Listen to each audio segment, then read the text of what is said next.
ইমামে আজম আবু হানিফা রহমতুল্লাহ আলাই তিনি কত তাকওয়াবান ছিলেন একখানা ঘটনা শুনুন। তিনি একবার হজে গিয়েছিলেন, এরপরে তিনি হজ করলেন। মক্কা শরীফে হজ করার পরে তিনি পবিত্র মদিনা শরীফে গেলেন হুজুর পাক সাল্লাল্লাহু আলাইহি সাল্লাম ওনার কাছে।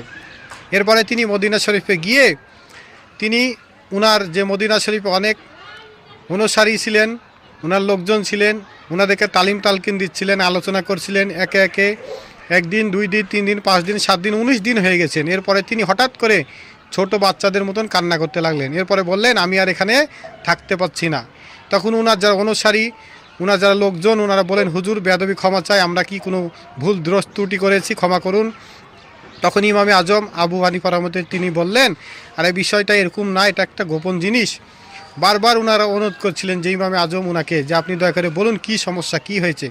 তখন ইমামে আজম তিনি বললেন যে আসলে আমি এখানে এসেছি 19 দিন হলো, আমি প্রতিদিন 1-2টা করে খেজুর খাই আর 1 ঢোক জমজমের পানি খাই। আমার 19 দিন হয়ে গেল, এখানে আমি কোনো ইস্তেঞ্জা করিনি, বড় ইস্তেঞ্জা ছোট ইস্তেঞ্জা কিছুই করিনি, 19 দিন একই অজুতে আছি। তো আমার খুব সমস্যা হচ্ছে ইস্তেঞ্জা করা, আর এর জন্য আমি চাচ্ছি মদিনা শরীফ ইস্তেঞ্জা না করার, আমি বাইরে গিয়ে ইস্তেঞ্জা করব। এজন্য আমি চলে যেতে চাচ্ছি। সুবহানাল্লাহ, দেখুন কত তাকওয়াবান ছিলেন তিনি।